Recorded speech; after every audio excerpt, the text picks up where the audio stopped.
Hi, we're back.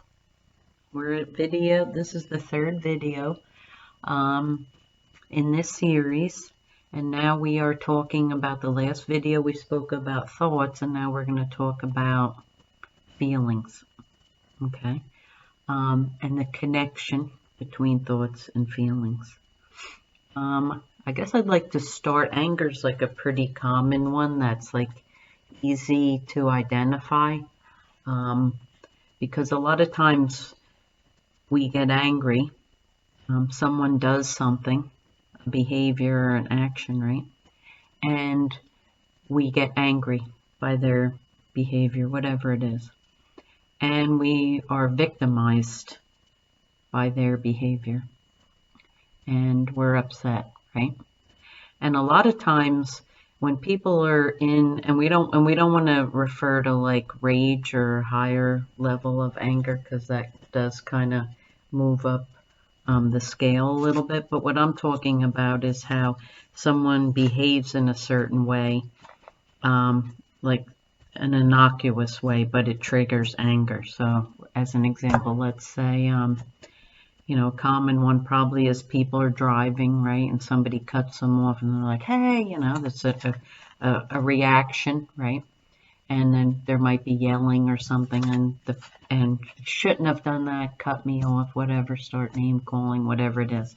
Okay. In that type of situation, there has to be a thought connected to, as an example, somebody cuts you off. Someone cuts you off, you have a choice to think what you want to think about that action. Cutting someone off is cutting someone off, right? Happens every day of the week. The challenge becomes is when we're in our ego, okay, which is a lower vibrational experience. When we're in our ego, how dare they, right, cut me off? Who do they think they are? They shouldn't do that, right?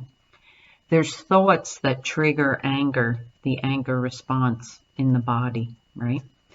And those thoughts will escalate the anger, They do it. They shouldn't have done that. Who do they think they are? And it just kind of builds on itself, right? The self-talk just creates like that building anger. And then usually the individual be triggered by that. And then during the day, other things that happen, they could still stay in that state where anything that happens, see, look, that happened now I'm angry about that, right?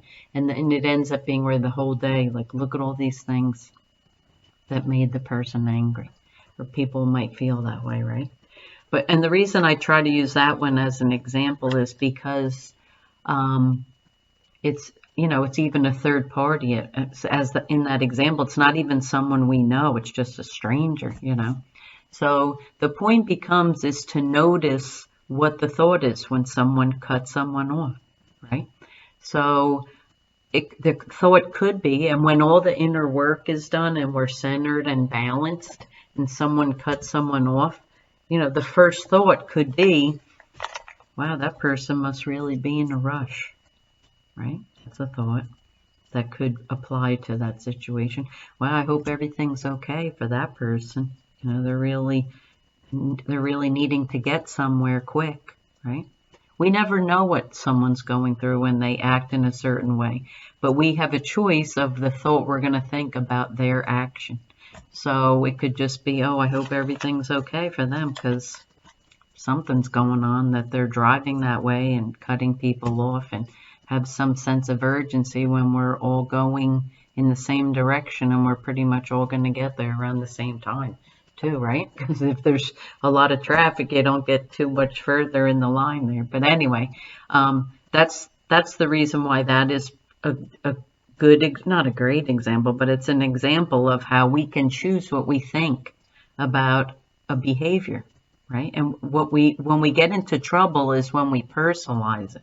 When we think they're cutting me off and that's some attack on me and my ego and, making me feel a certain way, or who do they think they are because I'm this or that. And see how the ego plays into that type of dynamic and how it escalates, And when we live to a degree, egoless, or we minimize our ego, and our inner core is balanced, and we're more coming from a higher vibration of love and compassion and empathy.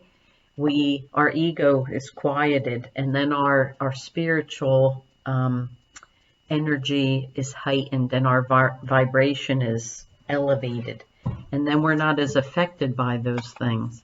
And that is part and parcel with the steps that I'm reviewing with you, that all work together to take control of our lives, take control of our thoughts and how we feel and how we respond to situations, and to give us some awareness that we aren't victims of other people. Do things happen? Yes. Do people do things that hurt other people? Yes, they do. And there are some serious things that do happen that hurt people.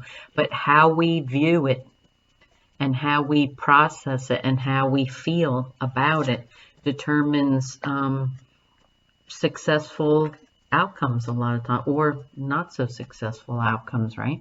It's in our hands. Some of it, obviously not all of it. A lot of it is out of our hands. But what is within our hands and what is within our control is how we respond to these things. That's your power. That's your place of strength, right? And we can overcome circumstances when we come from that place. It's unfortunate now, too, because you'll see it a lot in the media and online, where people are very reactive, right? Something happens, like that car situation is a perfect one, where it just happens and it's a reaction, right? There's no pause or not, it's just a reaction. And people are in the news and in the media now, and things are happening, and there's a quick reaction, and people start going back and forth, right?